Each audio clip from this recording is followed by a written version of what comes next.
श्री कृष्ण कन्हैया लाल की जय हो। बांके बिहारी लाल की जय हो। गोविंद गोपाल भगवान की जय हो। भागवत महापुराण की जय हो। तो आए मेरे प्यारे भाई बहनों, ये जो भागवत की कथा है, आप इस कथा का लाभ लेवे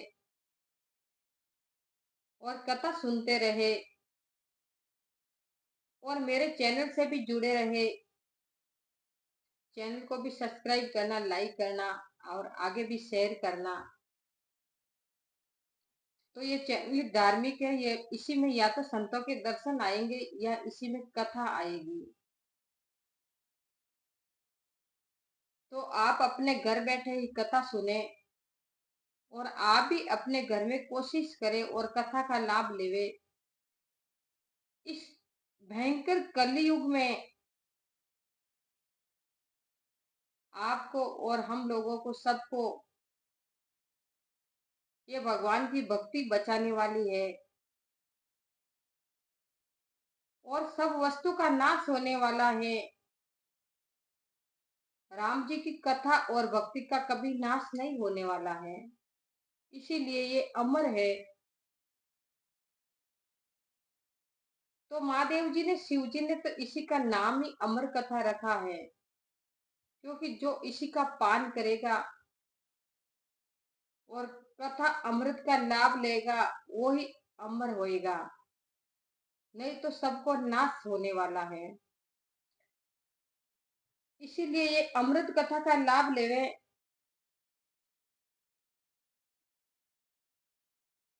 और कथा सेवन करे। तो आइए बड़े कथा की ओर। इससे पहले थोड़ा कीर्तन कर ले। आप भी मेरे साथ साथ कीर्तन बोलिए और कीर्तन करिए, क्योंकि जिसके घर में कथा कीर्तन होता है भगवान उसी घर में वास करता है। इसीलिए कथा कीर्तन करते रहिए और अपने इष्ट देव परमात्मा राम जी में लीन रहते रहिए।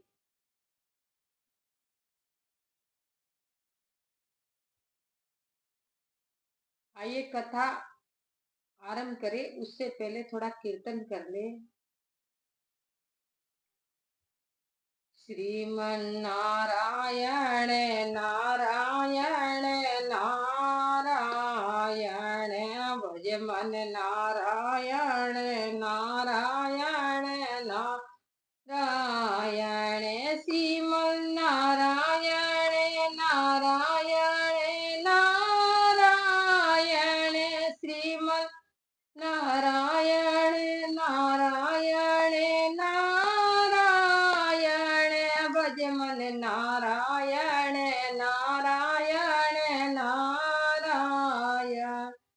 लक्ष्मी नारायण नारायण नारायण, बदरी नारायण नारायण नारायण। बोले विष्णु भगवान की जय हो। क्योंकि कथा कीर्तन के बगैर शोभा नहीं देती है, इसीलिए कथा में कीर्तन होना बहुत जरूरी है। तो आइए बड़े कथा की ओर। कल की कथा थी, गौकर्ण जी महाराज अपने पिताजी के घर में आए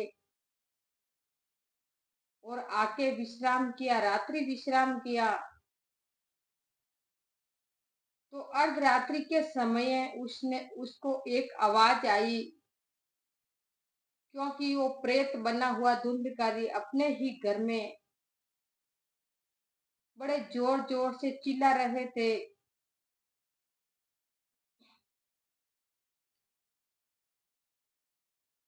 और कभी वो भैंस बन जाता, कभी गधा बन जाता, कभी ऊंट बन जाता, तरह तरह के जानवर बन जाते थे और गौकर्ण जी के सामने प्रकट होते थे। तो गौकर्ण जी कहने लगे कि भाई तू कौन है, मेरे को मनुष्य अवतार में आके दिखा, और तू ये तरह तरह का रूप क्यों करता है। कभी भेड़ा बनता, कभी बकरा बनता, कभी कुछ बनता। ये विपरीत अवस्था तरह तरह की देख करके गौकर्ण जी कहने लगे कि हे भाई मेरे सामने प्रकट हो, तू कौन है। तो धुंधकारी मनुष्य के आकार में गौकर्ण जी के सामने प्रकट हुआ।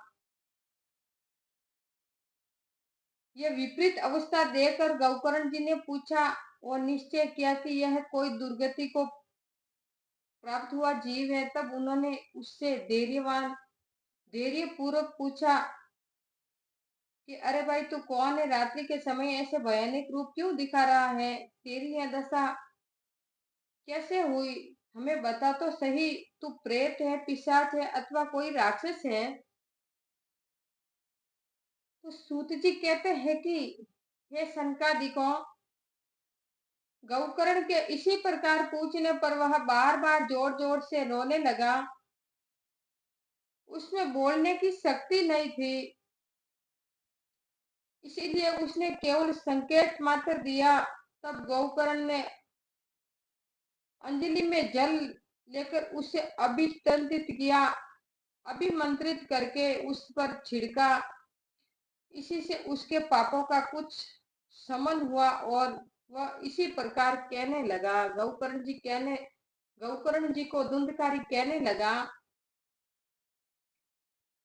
वो प्रेत बोला कि मैं तुम्हारा भाई हूँ, मेरा नाम धुंधकारी है, मैंने अपने ही दोष से अपना ब्राह्मण तत्व नष्ट कर दिया। मेरे कुकर्मों की गिनती नहीं की जा सकती है। मैं तो महान अज्ञान के चक्कर में अज्ञान में चक्कर में काट रहा था। इसी से मैंने लोगों की बड़ी हिंसा की थी। अंत में उल्टा स्त्रियों ने मुझे तड़पा तड़पा कर मार डाला। इसी से अब मैं प्रेत योनि में पड़कर यह दुर्दशा भोग रहा हूँ। तब देववश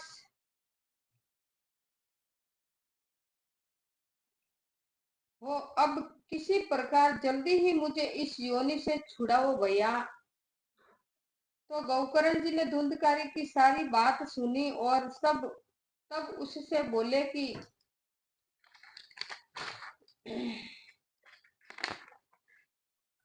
गौकर्ण जी ने कहा कि भाई मुझे इस बात का बड़ा आश्चर्य है, मैंने तुम्हारे लिए विधि पूर्वक गया जी में पिंडदान भी किया था, फिर भी तुम प्रेत योनि से मुक्त कैसे नहीं हुए।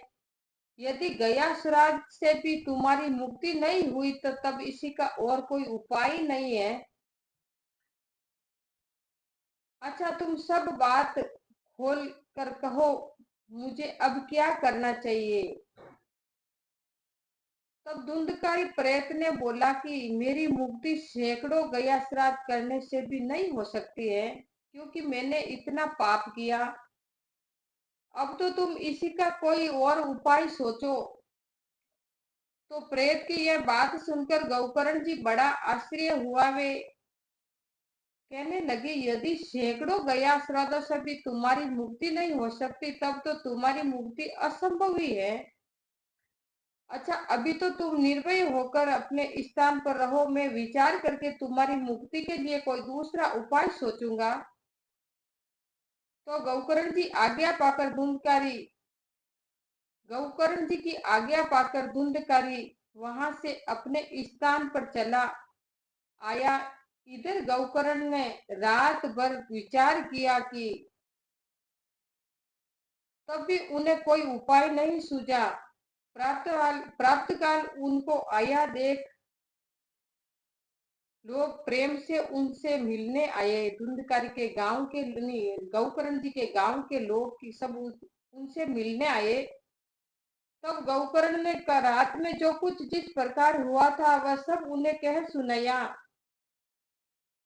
उनमें जो लोग विद्वान योगनिष्ठ ज्ञानी और वेदिक थे उन्होंने भी अनेकों शास्त्रों को उलट पुलट कर देखा तो भी उसकी मुक्ति का कोई उपाय नहीं मिला।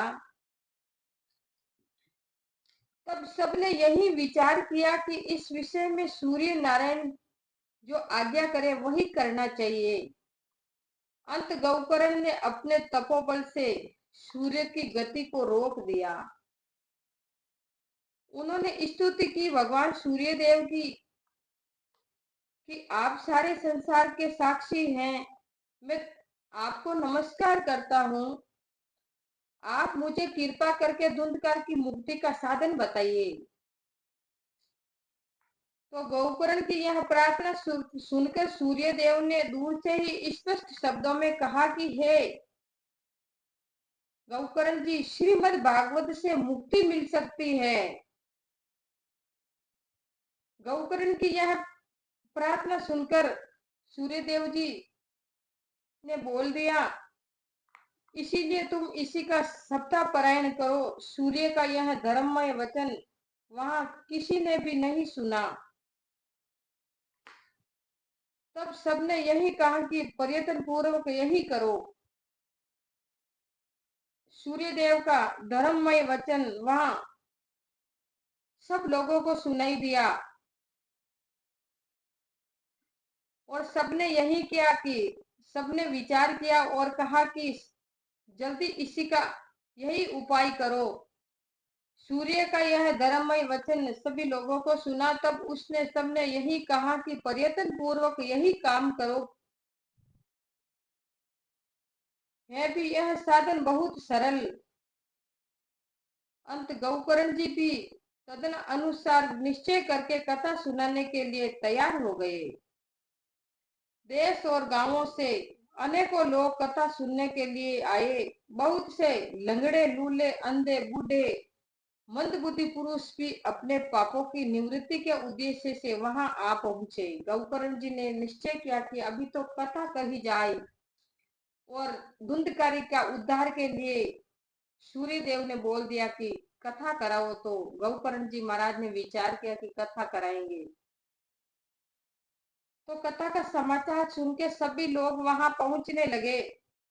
जब गौकर्ण जी व्यास गद्दी पर बैठकर कथा कहने लगे तब वह प्रेत भी वहां आ पहुंचा और इधर उधर बैठने के लिए स्थान ढूंढने लगा। इतने में ही उसकी दृष्टि एक सीधे रखे हुए 7 गांठ के बांस पर पड़ी। उसी के नीचे के छिद्र में से घुसकर वह कथा सुनने के लिए बैठ गया। तो गौकर्ण जी महाराज कथा कहने लगे तो प्रेत हुआ धुंधकारी कथा में आया और बैठने के लिए जगह न मिली तो एक जैसे गन्ने के जैसा एक बांस था, उसमें एक छोटा सा छेद सा। तो छेद में वह आत्मा घुस गई और बांस में जाके विराजमान हो गई, धुंधकारी की आत्मा। तो गौकर्ण जी ने एक वैष्णव ब्राह्मण को मुख्य श्रोता बनाया और प्रथम स्कंद से ही स्पष्ट स्वर से कथा सुनानी आरंभ कर दी। सायकाल में जब कथा को विश्राम दिया गया तब एक बड़ी विचित्र बात हुई। वहां सभासदों के देखते देखते उस बांस की एक गांठ तर तर शब्द करती हुई फट गई। देखो कथा का कैसा चमत्कार है कि गौकर्ण जी महाराज पहले दिन कथा कही और कथा का जैसे ही विश्राम हुआ शाम के समय, तो उस 7 गांठ के पास में जो धुंधकारी विराजमान था तो गांठ एक बड़ी जोर से फूटने लगी और तड़ तड़ करके आवाज जोर जोर से होने लगी और वो गांठ फट गई। इसी प्रकार दूसरे दिन सायकाल में दूसरी गांठ फटी और तीसरे दिन उसी समय तीसरी गांठ फटी। इसी प्रकार 7 दिनों में 7 गांठों को फोड़कर धुंधकारी 12 स्कंदों को सुनने से पवित्र होकर प्रेत योनि से मुक्त हो गया और दिव्य रूप धारण करके सबके सामने प्रकट हुआ और उसका मेघ के समान श्याम शरीर पीतांबर और तुलसी की मालाओं से सुशोभित था तथा सिर पर मनोहर मुकुट और कानों में कमनीय कुंडल झिलमिला रहे थे। उसने तुरंत अपने भाई गौकर्ण को प्रणाम करके, भाई तुमने कृपा करके मुझे प्रेत योनि की यातनाओं से मुक्त कर दिया। यह प्रेत पीड़ा का नाश करने वाली श्रीमद् भागवत कथा धन्य है। बोले श्री भागवत महापुराण की जय हो। हे भाई धुंधकारी, ये कथा धन्य है, ऐसा बार बार धुंधकारी कहता हुआ तथा श्री कृष्णचंद्र के धाम की प्राप्ति कराने वाला इसी का सप्ताह पारायण भी धन्य है। जब सप्ताह स्वरण का योग लगता है तब सब पाप थरा उड़ते हैं कि अब वह भागवत की कथा जल्दी ही हमारा अंत कर देगी। जब कथा इस सुनने की तैयारी होती है, जब पाप लोग विचार करते मन में कि अब कहाँ जाए, अब हमारा नाश होने वाला है, तो ये भागवत कथा ऐसे पापों को नाश करने वाली है। जिस प्रकार आग गीली सूखी छोटी बड़ी सब तरह की लकड़ियों को जला डालती है, उसी प्रकार ये सप्ताह स्वरण मन वचन और कर्म द्वारा किए हुए नए पुराने छोटे बड़े सभी प्रकार के पापों को भस्म कर देती है। भागवत महापुराण विद्वानों ने देवताओं की सभा में कहा कि जो लोग इस भागवत भारतवर्ष में श्रीमद् भागवत की कथा नहीं सुनते उसका जन्म वृथा ही है। देवता लोग कहते हैं कि इस भारतवर्ष में जन्म लेकर जिस प्राणी ने जिस जीव ने कथा नहीं सुनी है उसका जन्म तो कुछ काम का नहीं और वृथा जन्म है। भला मोह पूर्वक लालन पालन करके यदि इस अनित्य शरीर को हष्ट पुष्ट और बलवान भी बना लिया तो भी श्रीमद् भागवत की कथा सुने बिना इसी से क्या लाभ मिल हुआ। अस्थायी इस शरीर के आधार लतम है, नस नाड़ी रूप रस्सियों से यह बंधा हुआ है, ऊपर से इसी पर मांस और रक्त थोप कर इसे चर्म से मूंड दिया है। तो भागवत कहती है कि जो ये मनुष्य रूप शरीर रूप दिया है, इसी में तरह तरह की नाड़ियां जमाई हुई है और हड्डी जमाई हुई है और इस मनुष्य रूपी थंब में मांस डाले हुए और ऊपर से इस चमड़ी का लेप कर दिया। इसी से इस मनुष्य शरीर की उत्पत्ति की नाड़ी रूप रस्सियों से यह बांधा और ऊपर से चर्म से मंड दिया गया। इसी के प्रत्येक अंग में दुर्गंध आती है। ऐसा मनुष्य शरीर गंदा है कि जैसे इसी में 9 द्वार है और 9 द्वारों में से इसमें गंध आती है और बहुत बुरी बदबू आती है। ये हाड मांस का पिंजरा ऐसे मनुष्य बनाया, क्योंकि ये है तो यह मलमूत्र का भांड ही वर्ता अवस्था और शौक के कारण यह परिणाम में दुखमयी है। रोगों को तो घर ही ठहरा है। यह मनुष्य जो शरीर है ये रोग का घर है। यह निरंतर किसी न किसी कामना से पीड़ित रहता है, कभी इसकी तृप्ति नहीं होती है। यह मनुष्य शरीर है और मन रूपी है, इसी में उसकी कभी तृप्ति नहीं होती, इसी को कभी शांति नहीं मिलती है। ये कुछ न कुछ वस्तु और चीज को मांगता ही रहता है।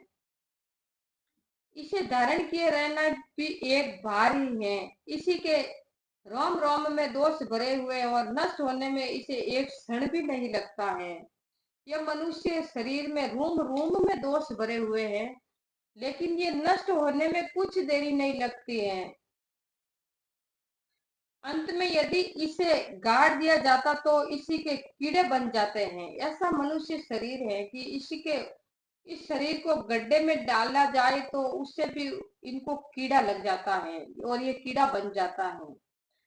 कोई पशु खा जाता है तो यह विष्टा हो जाता है और अग्नि में जला दिया जाता है तो भस्म की ढेरी हो जाता है। ये तीन ही इसी की गतियां बनती हैं शरीर की।